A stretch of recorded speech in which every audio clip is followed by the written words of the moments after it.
Hey, and welcome to my trigger-proof transmission. Please make sure you subscribe to this channel by smashing that subscribe button. And if you wait until the end, I will show you how to get access to my masterclass or workshop called Should I Stay or Go?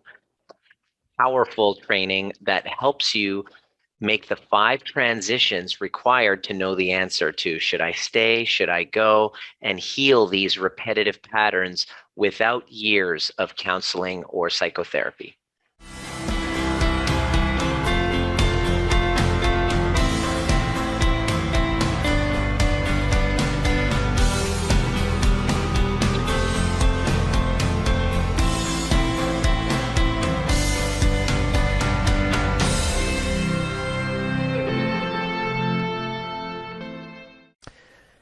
Good evening, good morning, or if you're watching on replay, I'm really stoked to be back. It's been a while since I've done a Facebook Live in this community. There's been a good reason for it, and I had to sit down and really think, go inside and really figure out how I'm going to approach this very delicate topic. Over the last 24 hours, a post has come up about in our community about the V debate, the vaccine debate, and it was just a post. There was no comment or anything like that about it. And wow, within 24 hours, there was 95 comments. 95 comments about this issue, and I had about 4 or 5 people do an admin request reporting the post for me to take it down. It was a really interesting moment when I saw that. And I was observing it and reading the comments, and it reminded me of why I haven't done a Facebook Live on social media for a long time. In fact, I decided that I wanted to refrain from doing that because the political climate now, based on what's been happening in the recording of this transmission, it's now the 28th of September in 2021. Over the last month, there have been mandates that have been imposed upon the people in our province of British Columbia, Canada, and many others in our country that have brought up a lot of division. To say the least. I see in my own life there have been a couple of friends that I have had to, because of a lack of mutual respect and a respect for boundaries and communication, I had to do the uncomfortable thing and say, sorry man, I have to block you. It's not something that I like. It's not an experience I like doing, but in the world of healing trauma, in understanding ourselves, in healing our boundaries, in knowing what's our tolerable limit of how we are okay with being spoken to, yet at the same time having an eye moving towards resilience, I had to weigh the pros and the cons with certain people, including family members and good friends. And just kind of like politics and religion in family dynamics, this discussion has had to, for the container of the relationship, for the good of the container of the relationship, I had to decide that I was going to not discuss certain topics with certain people. It's a very rare. It's sad that we've gotten to this, all of us, as a species. You know what I mean? For us to unify, to expect unity on all conversations is a little bit too much to ask. I guess it's a tall order to ask for. But it's sad that our world has gotten to this point where families are divided. Parents aren't speaking to children. Children aren't speaking to parents. Siblings are arguing with one another. Friendships have been, broken down. Families, they don't invite certain people over. it's happened in my family, and it doesn't feel good, and it's sad, isn't it? Where if this debate, if this whole issue of this pandemic wasn't in our faces so much, causing such emotional turmoil within us, that our nervous systems get so dysregulated that we start to forget our divinity. We start to see a separation between us and them.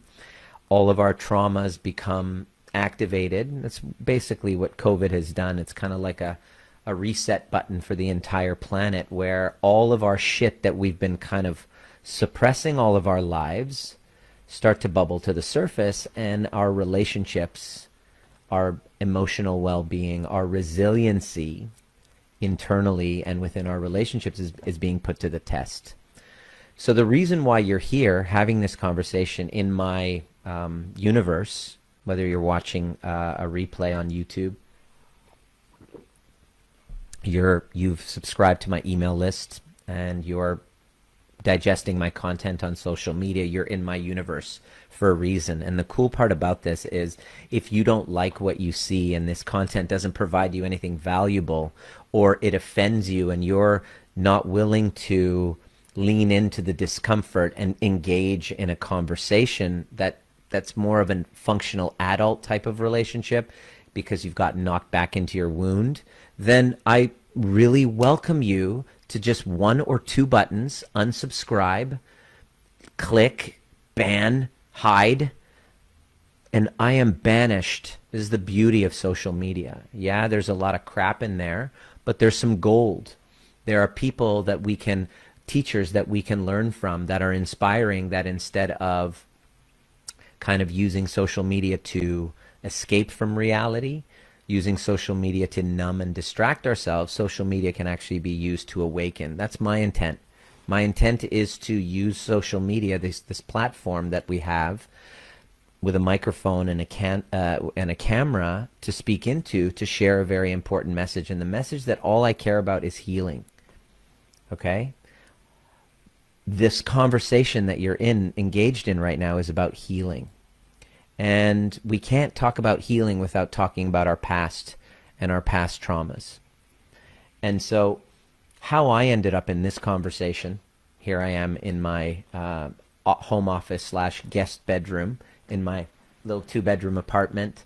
I started off as a chiropractor, and I'm now teaching. I retired from a career of chiropractic, and now I'm involved and engaged in getting my somatic experiencing practitioner training to further and deepen my understanding and efficacy for helping people heal intergenerational trauma. Ever since I was a kid, I was always, that black sheep. I always thought differently. There's a family system that I was a part of, but I was kind of the black sheep, or what you would call the scapegoat. So in my nervous system is this experience of challenging authority. The religion that I was raised in, I was a Sunday school teacher in, but there was this question mark of, do I really belong there, or am I somewhere else? And breaking free from that was a little bit traumatic just for myself, and I'm sure it was just as traumatic for my parents. Guaranteed, because he's not going into the same faith or religion. That's not going to be easy for them. I can imagine that must have been traumatic for them, but I'm giving you a little bit of context.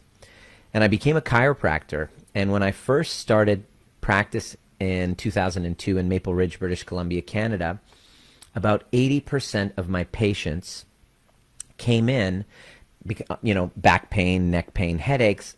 80% of them were already on Vioxx, which is a drug by Pfizer, I believe. I could be wrong.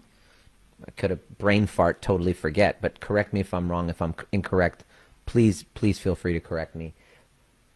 Pfizer had the drug Vioxx. Literally, in the new patient exam of every single patient who's coming in for back pain, they were all on Vioxx. It seemed Vioxx, Bextra, all these, non-steroidal anti-inflammatories. And I was really skeptical. I was like, this isn't safe. I would tell my patients, this isn't safe. And then I would get almost reprimanded by there was one medical doctor who wrote me a letter and said, you can't say that to my patient because now you're practicing medicine without a license.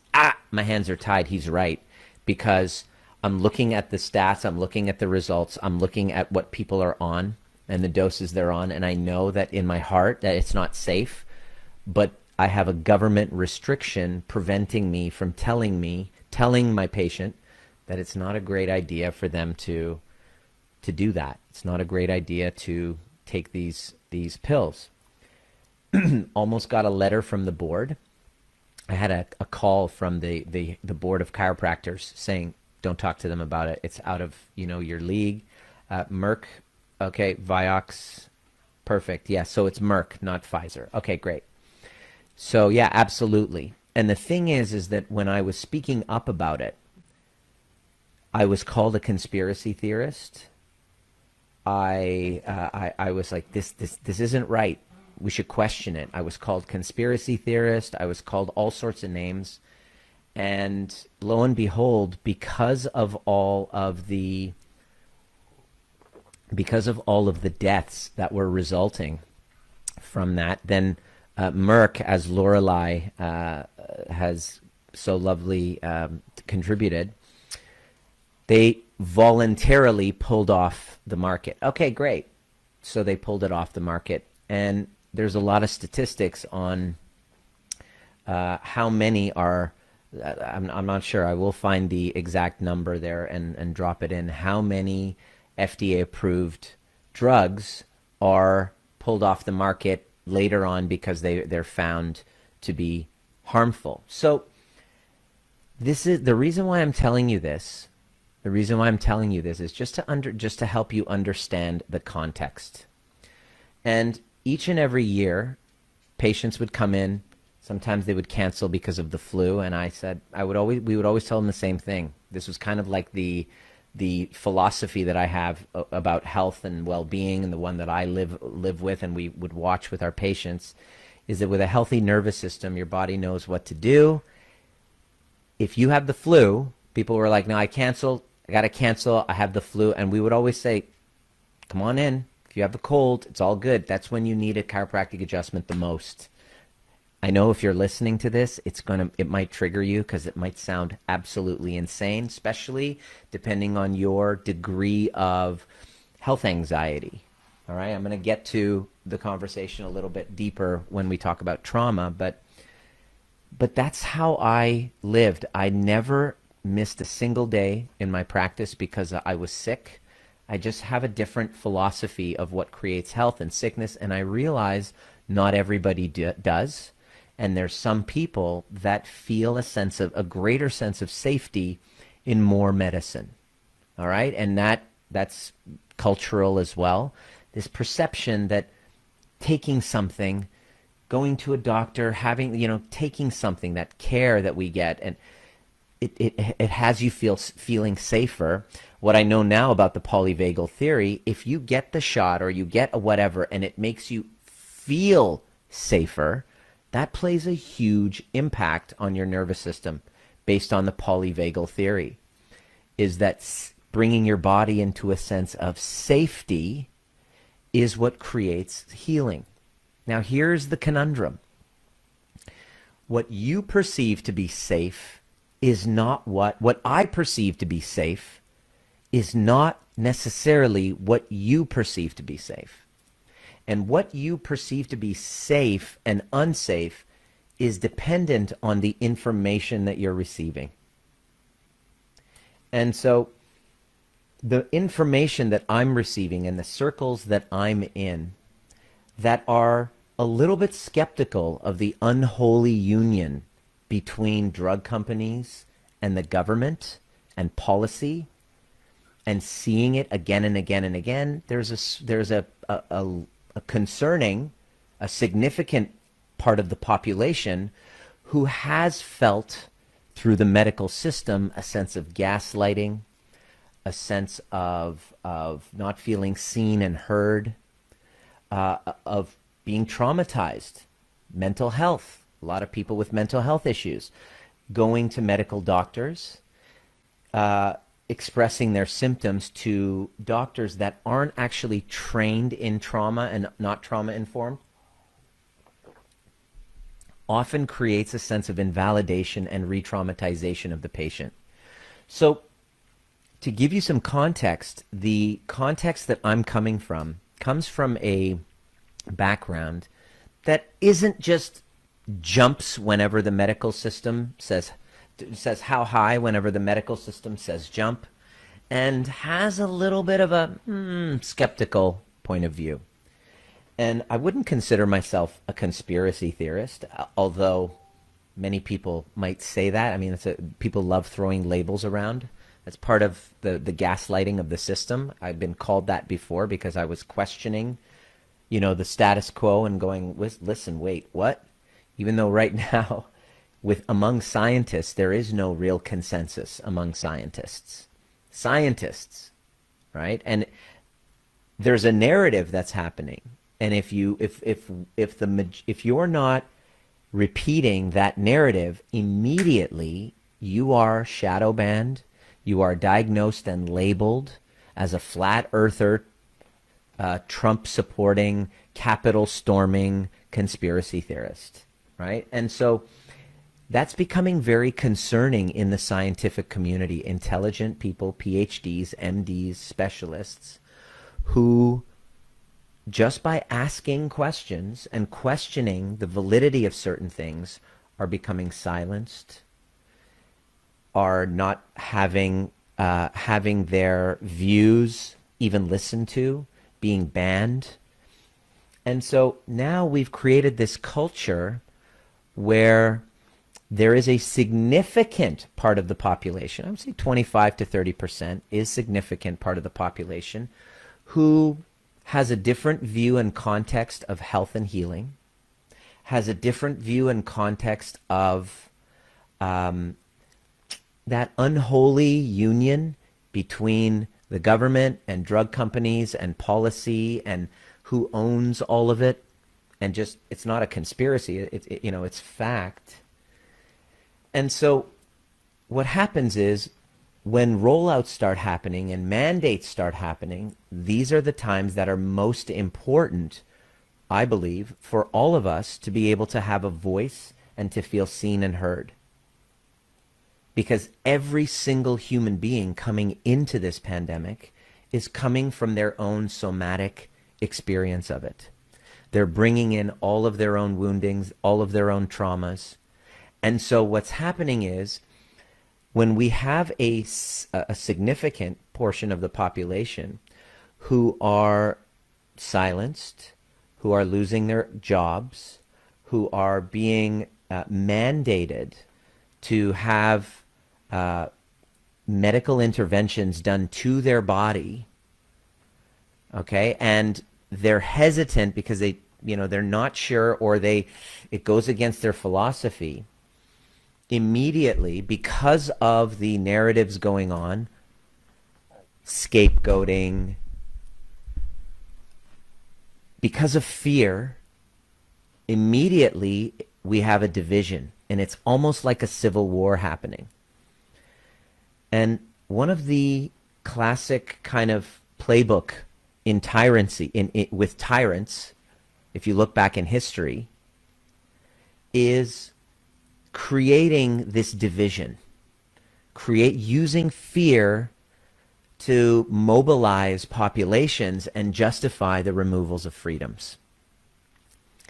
And so as these are happening, I remember I started speaking up about it. I even put a post in my very own Facebook community, and holy fuck,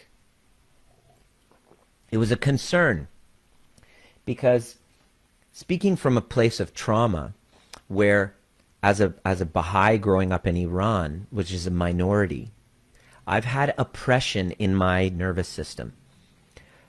My family left Iran around the revolution because we saw a dictatorship coming into power, which is the Iranian Muslim regime. And my parents were like, fuck that noise, let's get the hell out of here. And with my twin brother at the age of 4, we came to Canada so that we can escape religious persecution and persecution for our beliefs, and to have the freedom to not have rights taken away from us because of what we believed. Baha'is were thrown in prison for their beliefs, and it was for the good of society. Okay, it was for the greater good of society, because Baha'is are spies for Israel. This was all the story, the propaganda that was brought up. They're spies for Israel. They're harmful to, and they're unclean. They carry disease, all sorts of shit. Okay, to justify Baha'is being taken out of schools, marriage is not being recognized, Baha'is not having an education system, so they had to literally create an underground education system that was illegal, right? So what happens with tyranny is the freedom fighters, the ones who are trying to live according to their values, have to pretty much do this underhandedly, right? And so this has been in my DNA. Also, I've worked with people who came from communism. One of my clients is from Romania, and I was working with her, and she was having anxiety and panic attacks. Well, what was going on? Well, these mandates that are happening is bringing her back to Romania, and she literally is feeling the wounds of her inner child, and we're working through that. I'm not saying this because I think that everybody, because I think that I'm not saying this because I'm trying to make you wrong for the choice that you want to make.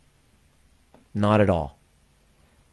I fully, open-heartedly support whatever choice that it is that you wish that you want to make. I'm just sharing a different narrative that is valid, equally as valid as the person, which my heart goes out to, which I've worked with, clients of mine who've had COVID. I know a good friend of mine who had COVID twice. I even asked him, I said, hey, you've had COVID right now. while he was in the hospital and he was unvaccinated. I'm talking to him and I'm like, can I ask you a question? Yeah. I know this is kicking the crap out of you, and my heart goes out to you. I wish you a speedy recovery, but what was going on in your life around this time that you got sick? And he was burning the midnight oil. He was overloading himself. And I also have another client who also, I was working with her while she was going through COVID. Same story. Her nervous system, her immune system was shot because of overworking, because of dysregulation, because of overloading, over fear. A lot of fear happening around her. And it wasn't necessarily because of COVID. It was taking on overwhelm. For him, my friend, same thing.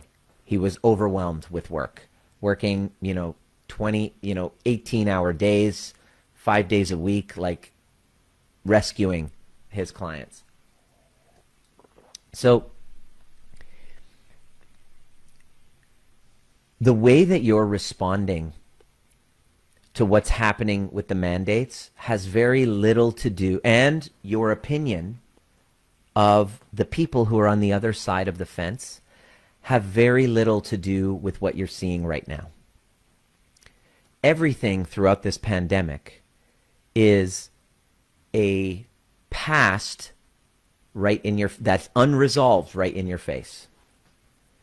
In my case, when I started to see that little picture, and I posted this, I think it was 3 months ago, of in Vancouver Airport, there is a picture that says, vaccinated, go in this line, unvaccinated, go in this line. I got extremely triggered by that photo because, boom, it brought me back to oppression, segregation, and many, many people had that experience, that somatic experience, especially ones who, for their reasons and their skepticism and their hesitancy, did not feel safe putting a substance into their bodies, and they just wanted to wait. Or they chose that they didn't want to do that for their own reasons. Okay? Now, in that moment, my own wounding came up. 100%. I 100% own it. I shared that. I posted it with language that was simply about, guys, do you see where this is heading? It's actually, we're in the beginning phases of what the conspiracy theory, those fucking crazy ass conspiracy theory, tinfoil hat wearing Alex Jones fucking flat earth motherfuckers that deserve to die and rot in hell. Can you see that what they're saying like years ago literally is starting to unfold? Does that not concern you? And like, it's important that when we're starting to see things and that we're going to get to a state where there's a mandate, dare I say it, as I remember saying this months ago, a couple of years ago, actually, in the beginning, I even said it. I said, I'm a little bit skeptical of what I'm seeing and who's running the stories. And depending on what narrative is being spun by who, you got to look at who's to benefit from it, right? You have to. Otherwise, we are running the risk of falling right into tyranny. This is like terrible for everybody. And it's not, to me, this is from what I observed, we're walking into it, and I just saying, does anybody else see it? I just want to know, does anybody else see it? Can we not be able to see both sides of the fence? That was my only plea. Apparently we can't. Apparently it is selfish to question. You are a grandmother killer who's a narcissist, childish, selfish, who should take one for the team. And it's just like, whoa, all of a sudden, the very objections that people who've had trauma, people who've been raped, people who have been at the effect of authoritarian parents, who they themselves have kind of like are extremely uncomfortable with being forced or coerced, all of a sudden are now being gaslit and called all sorts of names. And even if you got a PhD in virology, in biology, you've written books on the topic, but you're not tied into any type of vaccine manufacturer, boom. If you're on the wrong side of the narrative of science, even though you are a scientist who has no financial ties to any authority, you are now banned and your voice is not allowed. And then there's always then rights are taken away, rights of speech, rights of, travel, and all of these things are taken away. And nobody's allowed to talk about it without people starting to attack one another and families dividing. Now, one of my best friends is Dr. Russell Kennedy, and we are on the other side of the fence in this debate. I got another friend named Ami, who basically is a philosophy professor, and he works for drug companies now. He is so pro anything medicine. It's like, let's frickin', the more medicine, the better, that he works for drug companies. He gets paid by drug companies. He's basically, in my circles, he's the fucking Antichrist. He's one of my best friends. It's been a little bit strained between us, but I got nothing but love for him because we're able to have conversation and disagree and have conversation without getting insulting and doing ad hominem attacks at one another. It's very rare nowadays. So when somebody asked me to, 6 people have asked me to take down that post, I looked and I say, I've taken down posts before when somebody's trying to, market their business in my house, in my community. Yeah, I'll take that down. When you start calling me out and swearing at me with lots of exclamation marks and being a Ken or a Karen. We don't have too many Kens here, but a lot of Karens. Then, and you're being like abusive, where I'm asking for adult conversation, and I'm okay with you disagreeing with me. That's the thing. I'm okay with you disagreeing with me, but when you're insulting me at the same time, then it's like, all right, you don't have to be here. You don't have to be here. You don't have to get abusive. I remember there was one woman I was on, and I talk about triggering things. That's the part. Trigger proof doesn't mean trigger less. It means having really uncomfortable conversations. It's not easy. We have a 1-year-old son.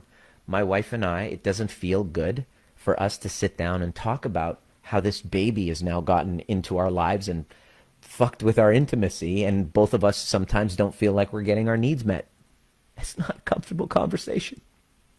It's very triggering. But the commitment here is that we don't run away from conversations because we're triggered. We take responsibility for our triggers. We don't make the other person at cause for our own internal state. Now, I can tell you that what you say to me is bringing up a lot of stuff, and that's causing a lot of disruption for me, and it's very hurtful to me, and I'll listen. I'll check in, and I'll be like, all right, I'm going to see what my intent was. I hear you. I can see why that would make sense, and here was my intent, because my intent is never to harm. So I looked at the post, and it was a post of a woman who clearly chose that she wasn't going to take that step and have the injection. And for a lot of people, it feels like tyranny, right? It's like, it's like when I went and visited my buddy today. I went and visited a buddy of mine today for coffee. And I kind of jokingly with him, I was like, where are your papers? Can I see your papers? That's kind of like the joke that we have, because it kind of feels like tyranny and Gestapo and communism, and it feels like that. And so laughing and being playful about it is one thing with my friends, but putting that post will bring up a lot, because some people can't get to the place of laughter and playfulness. They're actually really deeply affected by it. And it wasn't easy for me. I forgot that the rule was in place. And then I went in for breakfast, and then I realized, oh shit, I don't have a pass. And so I had to get turned away and have, all of that oppression and, exclusion and segregation. And I was bullied in school for, being a different color. Boom, all of that came up for me. That was my somatic experience of it.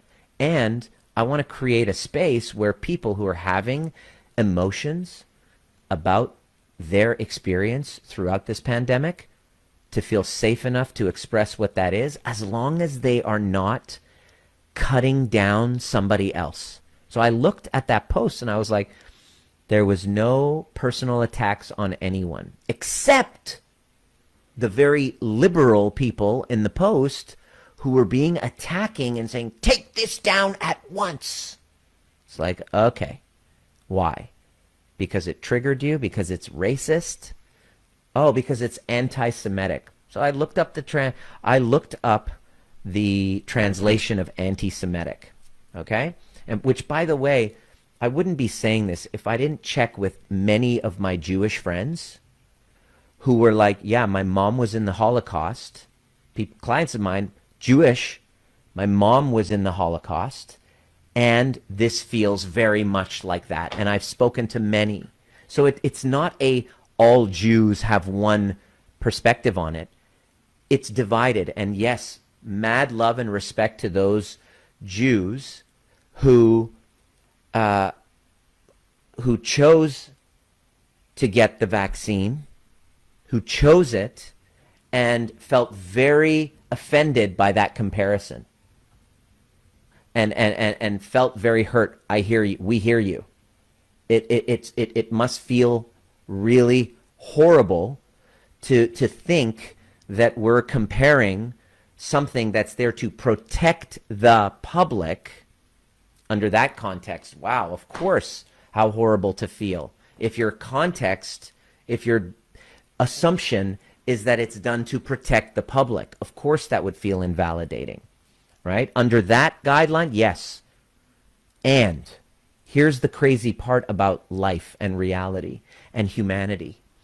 There are many levels. It's not an either or. If you are standing here painting this pandemic issue as a black and white issue, chances are, like I would urge you to look again. If you think that you have it figured out and you have the answer and you know with certainty, that's a good telltale sign that you are mistaken. How certain, the question you want to ask is, how certain are you that you that you are absolutely right? And if you are 100% certain, it means you're not really looking at the facts, at all of the facts, because nobody's got it all figured out. Nobody's got it figured out. I'm now that what's helped me be able to help people on both sides of the fence, which, by the way, I'm going to give you a little exercise. If you're ready to really, like, this community is about doing the work. So you might discover, fuck this Nima guy, I'm out of here. And that's okay. I'm going to send you a hug, fist bump, we part ways as friends. I'm okay with that. You know, I put on this t-shirt just before this call because this was a guy who was basically like not complying with the government. He's like, fuck that. The Viet Cong never called me the N-word, except he used the word. I'm just gonna minimize as many triggers as possible and not say it. Viet Cong never called me the N-word. So he ends up in losing his standing for what he believed to be right. Many people looked at him, were like, you un-American, unpatriotic piece of shit. And guess what? From their perspective and their assumptions and their context and their traumas that they were raised in, they were absolutely right. And yet, at the same time, from Muhammad Ali's context, from his history, from what he went through, from his traumas, I can look at that and go, fucking right. That's what I'm choosing, and that's fine. If you choose the other side, I got mad love for you too. Here's the thing. You don't have to agree with me in order for me to love you. That is what becoming trigger-proof and breaking the cycle of intergenerational trauma is all about, is to understand that this conversation isn't about this conversation. We all have a history that we're approaching this table with. Right? We all have a history. I forget what I was even looking. Anti-Semite. I'm just going to... Okay, so here's the definition. Those of you who are calling it racist and anti-Semite for that picture, I'm just going to define what that means. Just look it up and Google it. Anti-Semite is a person who is hostile to or prejudiced against Jewish people. Okay. A post like that isn't racist again, isn't making a commentary against Jewish people. It's saying we're feeling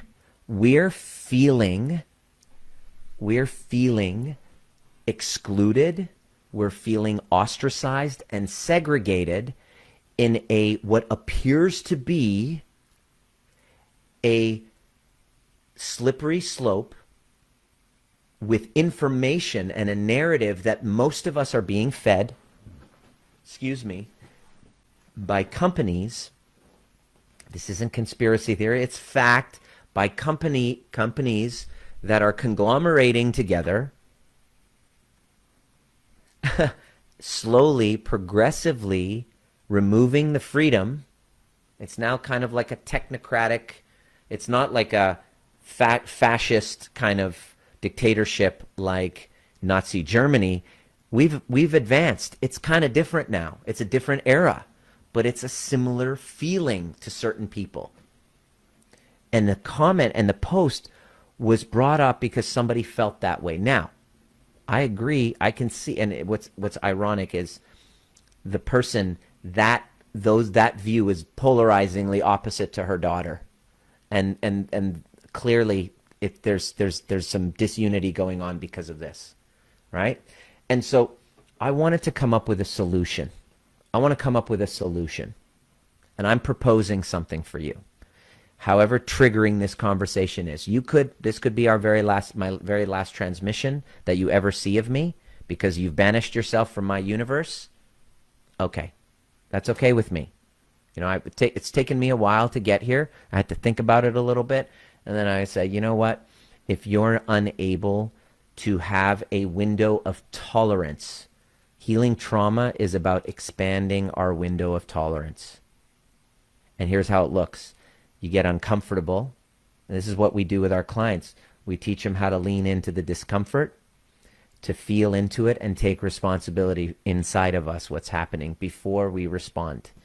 That takes practice. It's called autonomic regulation. It's a very rare skill in today's day and age. That's why families are fucking falling apart. That's why relationships are falling apart. And so we expand our capacity to have a window of tolerance to somebody with an opposing view. Now, somebody made a post in this community. You have a choice to make right now. For some of you, you're like, yeah, I agree. It feels the same way. Fuck, I feel validated. Thank you. Your nervous system got a dopamine hit. That's the little fucked up part of our neuroscience, and how and this isn't conspiracy theory. Just watch The Social Dilemma and you'll see it. Is that a conspiracy theory? No, it's not a conspiracy. It's business. I don't call it conspiracy theory. I'm just like, it's just business. You know, the company, I'm an entrepreneur. I can appreciate what they're doing. I just don't want to be at the effect of it. I'm not falling for it. You know what I mean? I'm not just kind of like, I'm a cycle breaker. I teach people to question the beliefs and where they came from, and who dropped them in. We are at the effect of systems, education systems, family systems, medical system. You're part of a matrix, my friend. And so if you're not aware of this, you basically can kind of like just float along the lazy river thinking you have autonomy over your life, not realizing you've just kind of been sold a narrative. And if we're not careful, George Orwell, 1984, and what, you know, all the conspiracy, the crazy fucking flat earth tinfoil fuckers that deserve to rot in hell for opposing, you know. And yeah, I've heard some crazy stuff. Not really big into the whole pedophile thing. You know, I'm sure we can go down that rabbit hole. I'm just not there. To me, it's about money. To me, Occam's razor, the most likely thing, it's about money, and that's okay. Just be aware, and then choose. And then the key is that you have the choice. That's the win here. And you can argue, but what about all of those people who, you know, the people who are in the hospitals are all unvaccinated, so therefore everybody should be vaccinated. Okay, hold on. It's really unfortunate that people are dying from this. That sucks. You know, it sucks that it's even happening. And it's wise for us to look back and ask, why is it happening? And when you dig and ask, you'll see the evidence is coming out, and this isn't conspiracy, it's like fact, that this virus was man-made. Okay, when you look at that and you know that to be true, and the evidence is coming out, as it's coming out, we see it kind of like in 9/11, the weapons of mass destruction. We're going to get Saddam Hussein because he's got the weapons of mass destruction. We're going to take away all of your rights and freedoms and liberties because we got to get Saddam Hussein because he's got weapons of mass destruction. And we're like, people are like, no, there's no evidence here. You're making it up and justifying a war. And then it turned out, oh, we were wrong about the weapons of mass destruction. So it's fair to say that not everybody, based on what they've seen, what they've heard, and what governments have done in the past and drug companies have done in the past, found guilty of criminal charges, like billions of hundreds of billions of dollars in reparations from criminal charges from these drug companies. maybe not all of them have the underlying foundational context that everybody's got your best interest at heart. So we're just a little slow on the uptake of jumping on and just going just because I want to get, just because I'm allowed. I've heard people say, just so that I can travel. I'm like, oh, okay. Then, this is potentially feeding into it. We are a society where we can't really fully trust the place that we're getting the information from, not to be corrupt in some way. Science is heavily funded, so I don't know. That's the answer, is that I don't know.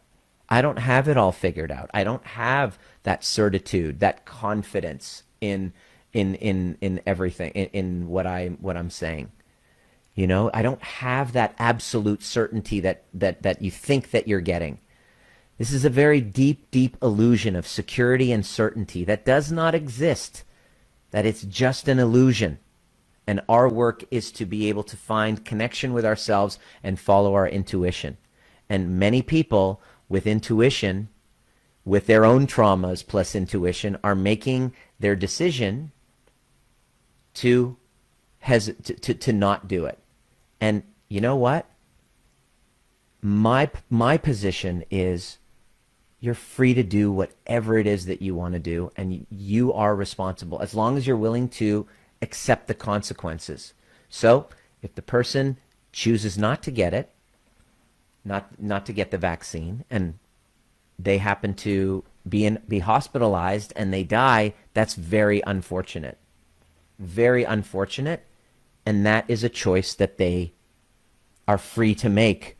The same way that that Americans hold on to their choice for, even though I'm not for it myself, guns.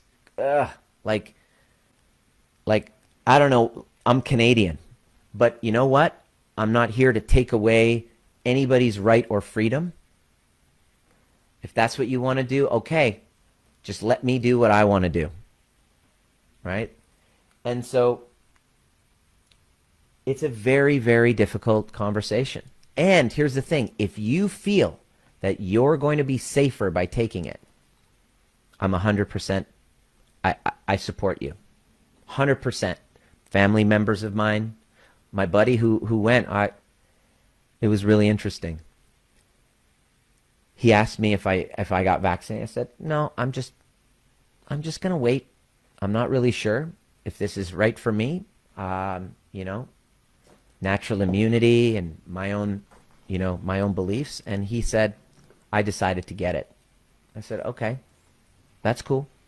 And he felt like he had to explain it to me. And I was like, you don't have to explain yourself to me. And then he told me what happened, and it was like, whoa. He's going through a really difficult time. And he works in a company. He works in a company that mandated it. And in this company, it's physical activity involved, and he does kind of coaching and mentoring in this company. And so he's going through a really difficult time at home. And the company mandated it, and he was like, fuck it, I'm not going to do it. And he discovered that after about a week and a half of not being involved and engaged in that physical activity in the gym and leading the groups that he does, because it was very fulfilling for him, and the social engagement and interaction, his mental health started taking a decline. And so he decided, all right, he was going to go against his principles and get the vaccine so that he can, just comply and get it done. Now, if you've ever been in a situation where you were sexually abused by somebody, and this is what I've heard a lot, and I've seen this happen, and I've observed this in several experiences with clients, where you were sexually molested when you were younger by somebody who told you it's okay. It's for your own good. Guess what happens when you reluctantly comply just so that you can get your rights back to work, to go to restaurants, to travel, there's a little piece of you that dies. And so what happened was he got the needle, and all of a sudden he had a flashback trigger to when he was sexually abused. And his face turned white. And the doctor, who was like a resident, she looked and she was like, kind of like thought he was having an adverse reaction. He's fine, by the way. She turned to him and she goes, "Are you okay?" And he goes, "You don't understand. I'm not doing this because I want to. I'm not here because I want to be here. I'm here because I'm forced and coerced, and this feels like abuse." Right? And so I want this place to be a place where those people can have their stories feel heard and not have a bunch of fucking screaming Karens gaslight and invalidate them. How about that? How about that? Because you don't have the empathy to understand when somebody's going through something like that. This is what's happened. This mass hysteria has caused us to lose our sense of understanding for one another. And my heart went out to him. I said, fuck, that must be really difficult to go through that. Got another call from a friend. She's an OBGYN. She came from Lebanon to come to Canada and went through 10 years of going back through medical school. She's an OBGYN. And now it's been mandated in the province of Ontario that she's going to vaccinate, and she doesn't want to. And she is in her last year of residency. And she told me, she said, I'm friends with her husband. She told me through her husband. Her husband told me, she said, it's crazy because, she said, I came from Lebanon, a Middle Eastern country, to Canada. And it's here where I feel like I'm being raped, like my rights to and autonomy to my own body is being taken away from me, and I'm in Canada. And I wouldn't have that experience if I was in Lebanon. You'd expect it to happen in Lebanon, right? A lot of people are feeling this same experience of, I feel like I'm being raped. And the thing is that if you speak up or you question it or you say something or you share that that's not okay with you, you're gaslit and called selfish. And you're just ridiculed and shamed. This is the tool of intergenerational trauma, is shame. Shaming, guilting. You're a horrible person. You know? Tell me if this sounds familiar to you at all. If you've had experiences growing up where you were like an adult child, kind of feeling like you were responsible for your parents' happiness. Does that ring a bell to you? Let me know in the comment section if that rings a bell to you. If you were one of those children who were raised as an overextender, in other words, other people's needs are more important than mine. Other people's needs are more important than yours. It's not about you, it's about others. Or you were feeling like you had to be overly responsible for the well-being of everybody. Or people pleasers. Or scapegoats. Guess what?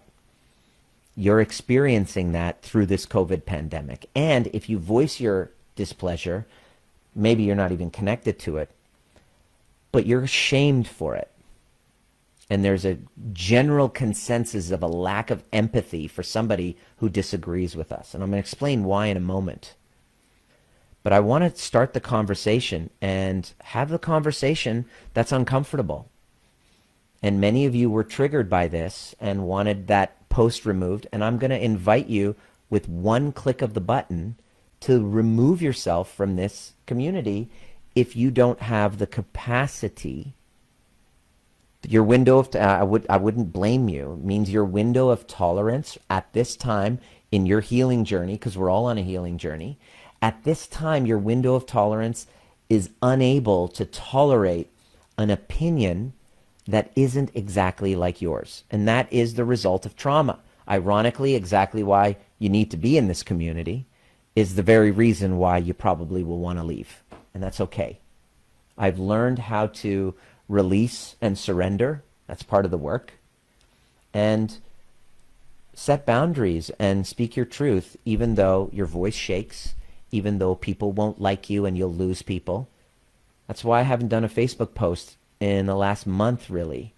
A Facebook Live. I've just been talking to the people in the community. And by the way, people in my community are both pro and anti. So how do I put it all together? I'm going to explain that in a moment. But what I wanted to say about this conversation was that whatever you're feeling is absolutely valid. And the point of this healing work is about learning how to connect with those parts of you that are triggered through this conversation of the pandemic, and to do the work to heal that, to autonomically regulate yourself, to bring yourself to a place of understanding so that you can have understanding to the other person. That's the only thing that's going to help us through this. It's not to just keep hooting, hollering, wailing, gnashing your teeth, stomping your feet in the sand, posting and ridiculing other people for disagreeing, right? And having a post that is expressing a feeling. I get it. You know, this whole Holocaust comparison is quite triggering on both sides. I've heard both sides. I agree. I get it. So why would I consent to a post and not take it down if it's causing people to get so triggered? Well, because that's why we're here. We're here to have that conversation. And unless it's a direct attack of anti-Semitism, which I'm not for, then somebody's sharing how it's feeling. And I can empathize with that. I can empathize with why it would be difficult for you to read that.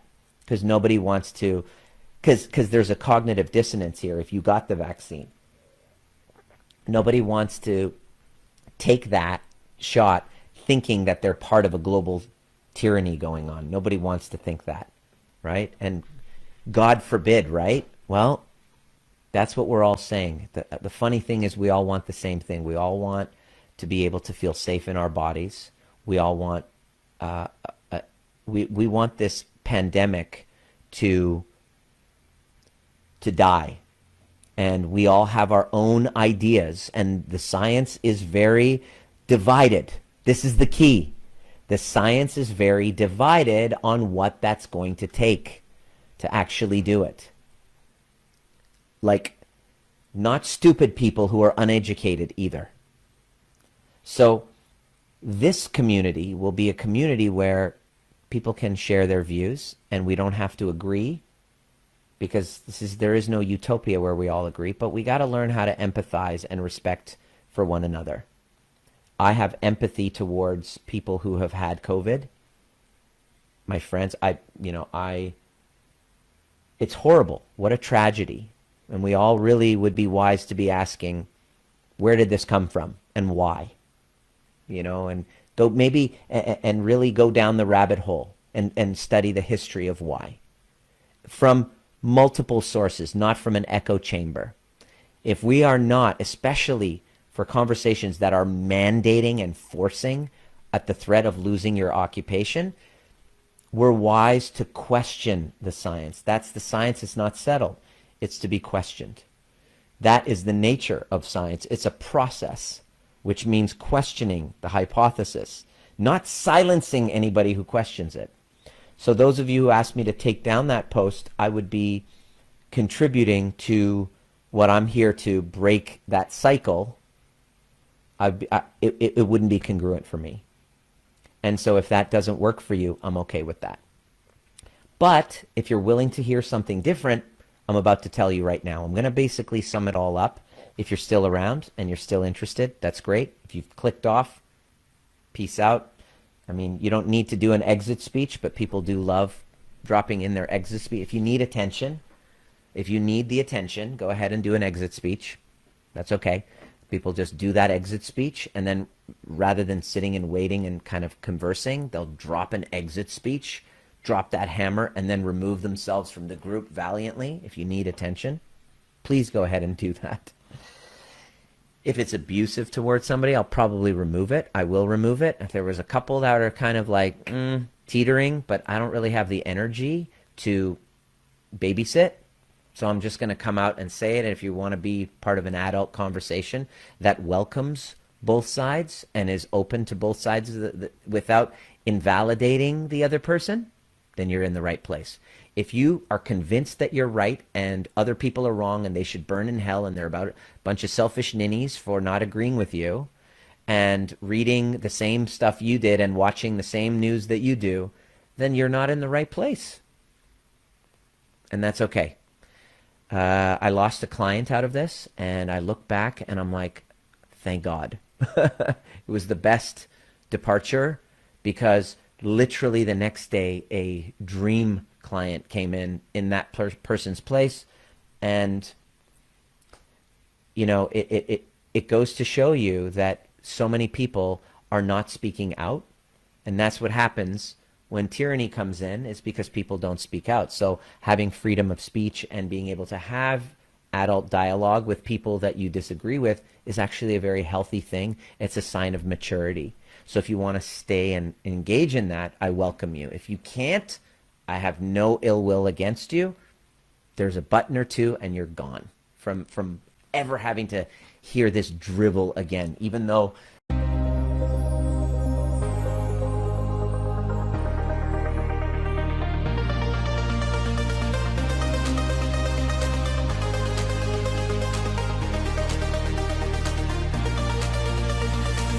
My name is Dr. Nima Rahmany, and you've been listening to the Trigger Proof, designed to teach you the most important skill necessary for a dramatically changing world, which is nervous system regulation. And becoming trigger proof doesn't mean trigger less. It means learning how to regulate ourselves to bring us back to center so that we can then be governed by our purpose rather than from our wounds. Anytime there's reactivity, there's a wound. And if you're curious and inspired to learn more, join us at Breathwork and Badassery or the overview experience. There's a difference between listening to a podcast and actually showing up live and doing the work with a badass community who's all about breaking cycles of intergenerational trauma. It didn't start with you, but it can end with you if you're willing to do the work. See you at the next perfect time.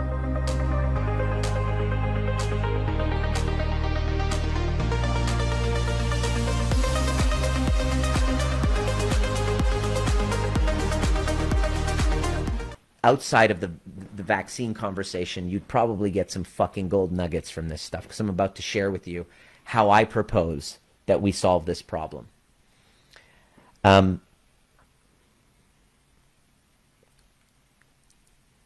It's about autonomic nervous system regulation. It's the only way out. Neuroscientist Andrew Huberman, check it out on the Rich Roll podcast. He's a neuroscientist in Stanford, and he said, and he asked him, because they were talking about neuroscience, and he asked him, he said, Rich Roll said, this has been a fucking nightmare disaster. It's divided families. How are we going to get out of this thing, this pandemic thing? And he said, this was a really interesting thing. We have within our nervous system this inborn mechanism. They've done research back in the 60s where different parts of the brain are stimulated that bring up different emotions. And once you feel them, you can choose what emotion that you want to feel. And guess what the research discovered? What is the emotion that people chose to feel the most? You'd think horny, you'd think gratitude. No, you're wrong. It was anger and mild frustration. Mild anger and frustration. Say what? It means that we are chemically, neurochemically addicted. We get a little dopamine hit when we feel frustration. That's why you look at that you look at that post, which is posted by somebody who's very frustrated, which I get. Immediately within 24 hours, there's like 100 plus and counting comments on that post. Why? And then back and forth, and then we check it. And we get frustrated, and then we answer back, fuck you. And then you answer back, fuck you. Let me show you research that says you're wrong and I'm right. And then when somebody agrees with us and likes it and supports our view, we get a hit of dopamine. So check this out. You're getting a hit of dopamine when you're frustrated, when you're posting. It's fucked up, isn't it? It's kind of sad. And then you're getting another hit of dopamine when somebody likes it. See what's happening? Who's winning here? Who's winning? Society isn't winning. These media companies, these social media companies, because now we are all cracked up, jacked up on dopamine. We get high off of the argument and high off of the validation, external validation, and there's an inborn mechanism with our nervous system that literally blocks out, like this, any view that's opposing. That's why we don't even want to see it. That's why we say, take it down, because your nervous system is hardwired to avoid things that challenge your narrative and hardwired to support, to see things that are supporting of your narrative, and you're hardwired in getting frustrated. Conclusion, we're fucked. Unless, this is what Andrew Huberman says, unless we learn to autonomically regulate our nervous systems. We learn how to self-regulate, which turns off this mechanism of fight or flight, which basically, when you check that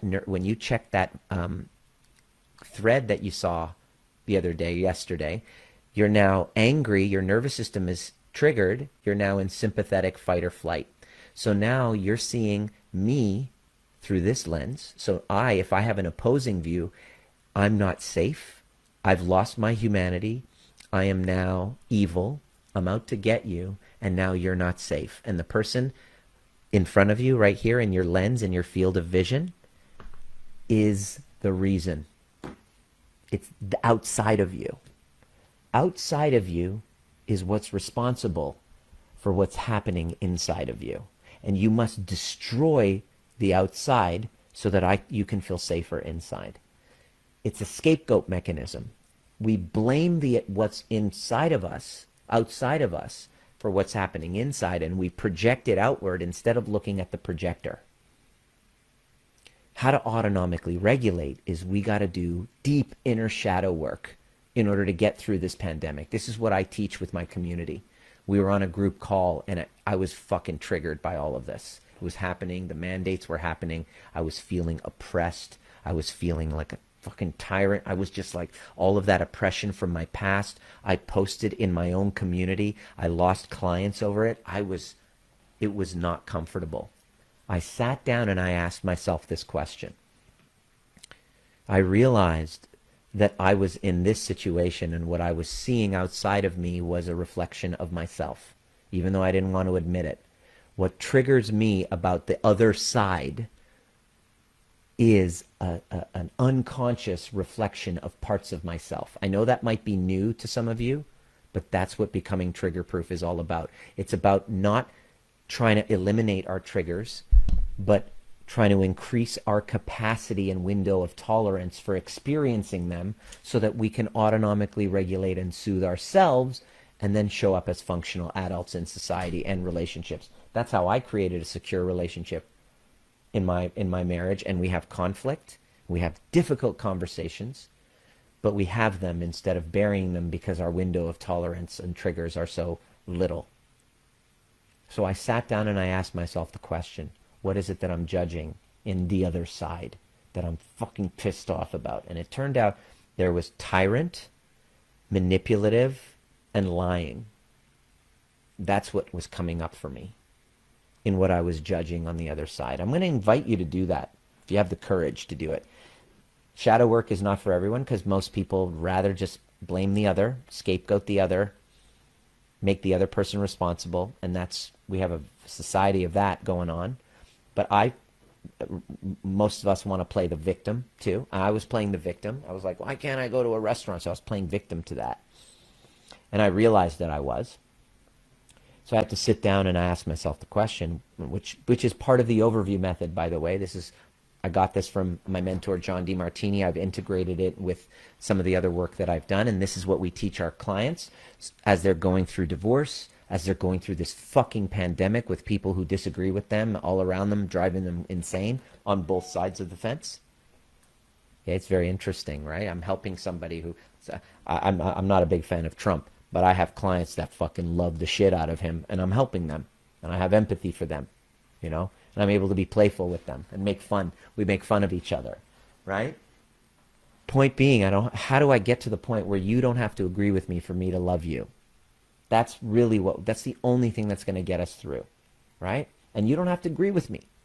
My clients, sure as fuck, they'll tell me, they're like, fuck, you trigger the shit out of me, but this shit works. That's the best compliment ever. It's like, I hate you, Nima. I fucking hate your guts. But this work is phenomenal. And fuck, I wish you weren't such a prick. But, like, sorry, you know, trying to be as self-expressed as I can. And I'm a work in progress. So I'm better than I was 6 months ago.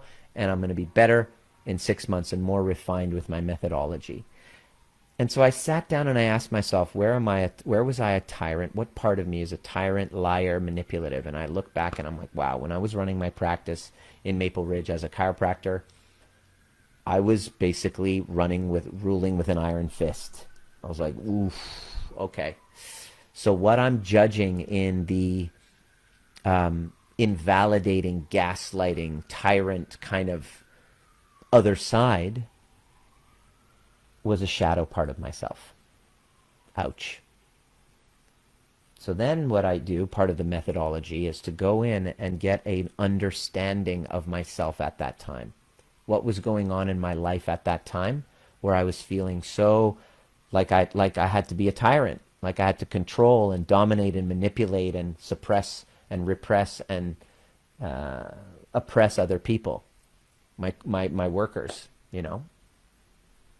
Still to this day, they won't talk to me because of who I was back then. And I don't blame them. And I look back and I was like, fuck, I was so scared. I was terrified. I was so insecure. And in that moment, I realized, oh, that's why the government and people are acting this way, because they're terrified and they're just trying to manage their uncertainty, and they think that by getting everybody vaccinated, that's going to make them safe. They're living under this illusion that the whole world, if every soul on this planet is vaccinated, then we're going to be done with this pandemic. Of course they feel that way. And in that moment, I had empathy. I was like, okay, it's fear. I'm not being controlled by a bunch of manipulative monsters. They're scared. Like most tyrants are, because I was a tyrant and I was fucking scared. Every single tyranny starts with fear. And so I got it. So I brought that into my community and I said, guys, I just did an exercise on myself, and I know that we're all divided in this community, and I want to create a space where everybody can feel more understood. And guess what happened? We did this exercise, and somebody who had this deep hatred for anti-vaxxers, she's a woman, and I had that part of the exercise. I said, what is it that you are judging in them? They're a bunch of precious, selfish, kind of like, precious, selfish, what is that? She used the word precious, selfish, kind of granola hippie, kind of snobby, like, oh, too good for, right? And then I asked her when we said, where did you display that? Where did you display that experience? Right? Yeah. Where did you have that experience? And she's like, oh, I'm like that with sex. I said, tell me more. And she goes, sorry, I was just reading the comments here. I said, tell me more. And she goes, she said, what did she say? She said, I'm just like that with sex, with men in dating. So tell me more. She goes, well, I push away. I don't want them, even though, there's a good vibe there. I kind of play hard to get last minute. And I'm like, okay, why do you do that? And as we went into the meditation, she's like, oh, because I don't want to lose control. I don't want to lose control of my body.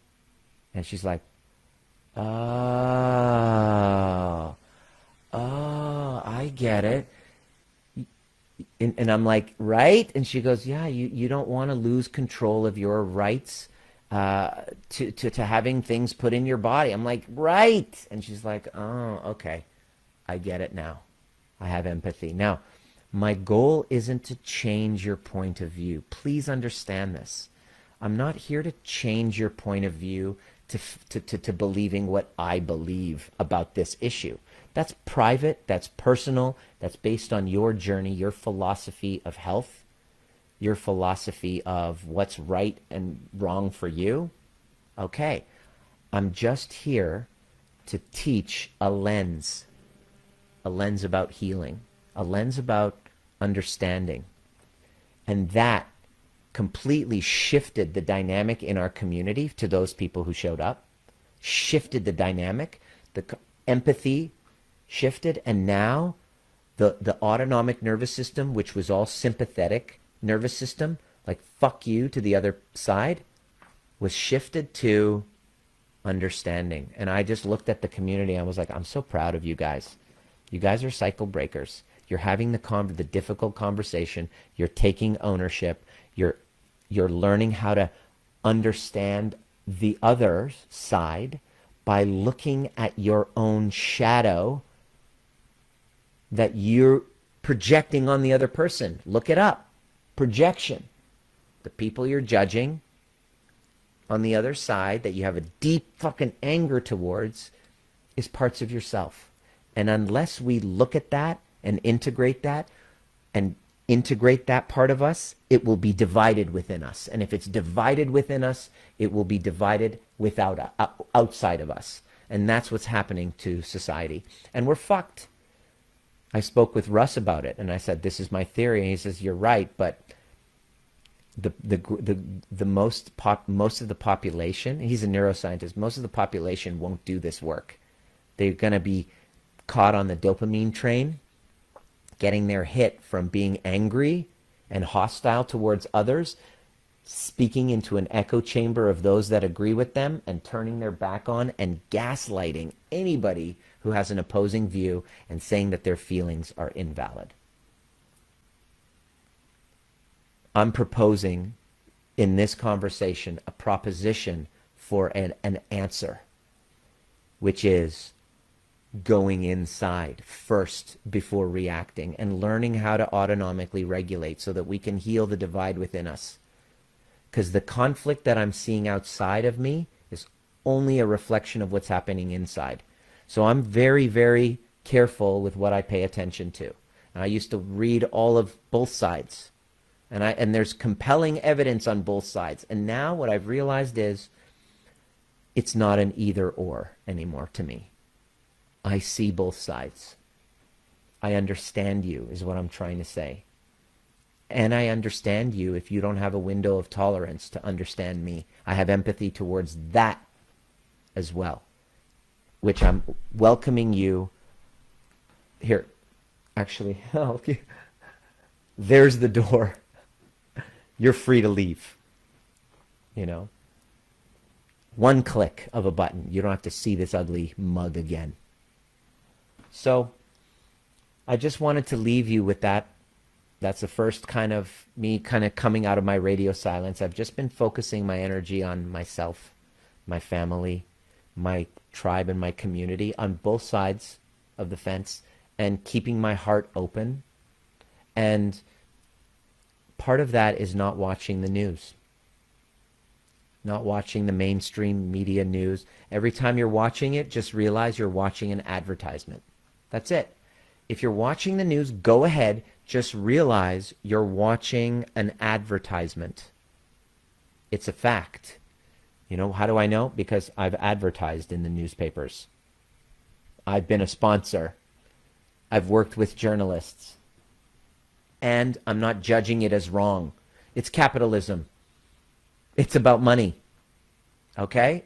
I'm not opposed to earning an income for valuable services that you're giving to somebody who feels inspired to fair exchange with you.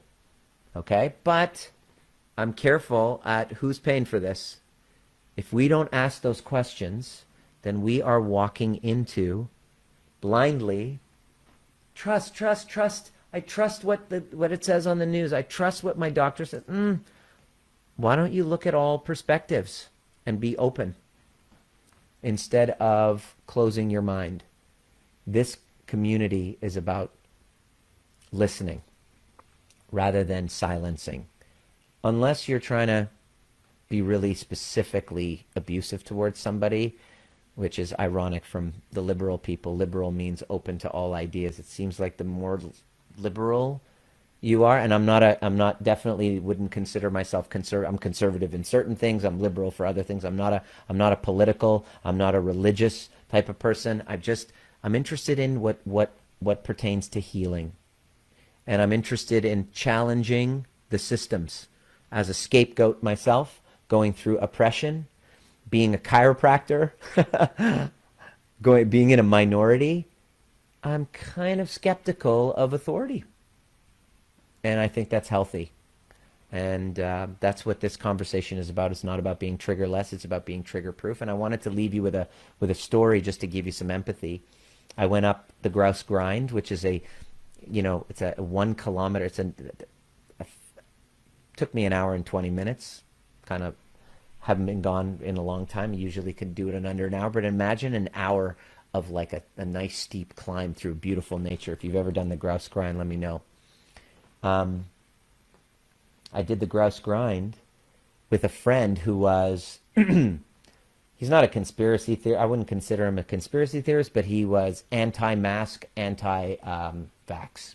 I didn't know that, but we went, I just said, listen, however way you feel, I've chosen not to, vaccinate. If you don't feel comfortable with that, I'm giving you the option. And he was like, no, you're like that? Wow, I thought for sure you would. I'm like, no. And so it was like, wow, it's kind of like, it's like, wow, you're one of us. It's so strange. But he's way more on the extreme. And so we went up the mountain, and there's a gondola ride back, and they have a mandate that you have to wear a mask on that. And I was like, okay, good. I had my mask. I get on, and he goes, I have an exemption. So we were in the cafeteria, and he was like, I have an exemption in the cafeteria. And the guy was like, sorry, I can't serve you unless you wear a mask. He's like, okay. Takes it out, puts it on. He gets his thing and goes out, but he was just a jerk about it. And I was like, look at him like, dude, just put your fucking mask on. What the hell is your problem? Like, that's what I was thinking. I didn't confront him about it because, that's what I was thinking. I'm like, dude, it's not a big deal. Just put your fucking mask on. And I could see he's like one of those anti-authoritarian and whatever shit disturber, and kind of like that about him. But I was noticing he was just being a little bit kind of like anti-authority and anti-mask. He was like, and so we go on the gondola, and all of a sudden, they say, sir, put your mask back on, please. And he goes, yeah, okay, I will. He puts it on for a few seconds. Then we go on the thing, and then he takes it off. Literally after 5 seconds, he just takes it off. And I'm like thinking, what the fuck's wrong with this guy? He's being a dick. What's going on, right? And it was a packed gondola. And the woman was like, excuse me, sir, could you please put your mask on right now? And he turns and says, I have an exemption. And I was like, exemption, whatever. He goes, I have a medical exemption not to do it. In my mind, I'm like, fuck. How many people, when I was a chiropractor, was like, could you give me an exemption for this? It was just a scam. And in my mind, I was thinking it, but I didn't say anything. But I turned and I said, is there a part of you that's just trying to be a bit of a dick right now? Is that? And he's like, nah, not really. And so he turns, and the woman picks up her thing, goes, hello, her walkie-talkie, and goes, hi, we have a 1018. And he turns and goes, I'm a 1018 right now. And I start listening to all of the comments of the people. And they were like, you fucking jerk. You low-life scumbag. You piece of shit. What the fuck's that? And they were like mumbling, and he was just like standing his ground. And I was just like, it was a triggering moment because she was calling security. I'm like, what are they going to do? Kick him out? And he's like, no, it's okay. I got this. And so he was very confident. He had a conversation, passed through. It was not a big deal. We walked away and I said, is it going to be a big deal for you to put on a mask? And then he told me, he goes, when I was younger, my father used to beat the living shit out of me when I was a kid and I was young. And he would put his hand over my mouth and he would push me down and suffocate me until I couldn't breathe, until I literally would almost pass out. And I have trauma from that. And he was dead serious. He goes, every time I put a mask on, it takes me right back there. He goes, I have PTSD. I didn't know that about him. And I looked at him. I could tell when someone's bullshitting. Some of the work that you do, you get to know people. He was dead serious. And I was like, fuck. Wow. Like, amazing. All of the comments, even my judgments of him. I was like, fuck, what a shit disturber. And I was like, wow, it really goes to show you that people are having their own experience through this pandemic. And so are you. And I'm here to validate your experience, not invalidate it. I'm open to listening. But I'm asking you if you're open to listening to an opposing view. I think it was, I'm not sure who it was, F. Scott Fitzgerald. He said, a sign of intelligence is somebody who can hold an opposing viewpoint at the same time. Let me find the quote. The quote is really important. Fitzgerald quote about intelligence. He says, the test of a first-rate intelligence is the ability to hold two opposed ideas in the mind at the same time and still retain the ability to function. Let me say that again. The test of a first-rate intelligence is the ability to hold two opposed ideas in the mind at the same time and still retain the ability to function. My dear friend, it seems that skill has been lost today. This community is all about that quote, to be able to hold opposing ideas and still retain the ability for dialogue as a functional adult. I get if that's going to be difficult for you, but this conversation in this community is about expanding your window of tolerance for it. If your window of tolerance isn't there to be able to dialogue and share your opinions with people who have opposing views, then you're not in the right place. And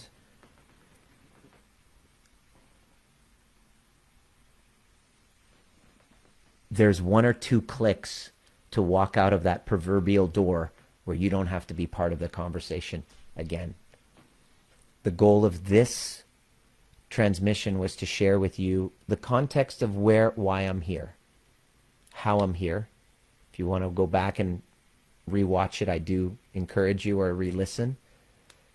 And I'm okay if you don't agree with me. I haven't been adding really valuable content, which would be life-changing for many of you, even if you disagree with me, because I've been afraid of what you would think of me, and I would be afraid of losing followers or members of this community. And then I realized I don't want you here if you're not able to hold an opposing view without losing your ability to function. Or if that's how you are right now, I encourage you to find a community where you can expand your capacity to hold an opposing view and still be able to have love. That's what this conversation was about. Thank you for sticking around. If you did, let me know what came up for you, and let me know what questions you have. I can go back now that the silence has been broken. The people who need to leave can leave, and then I'm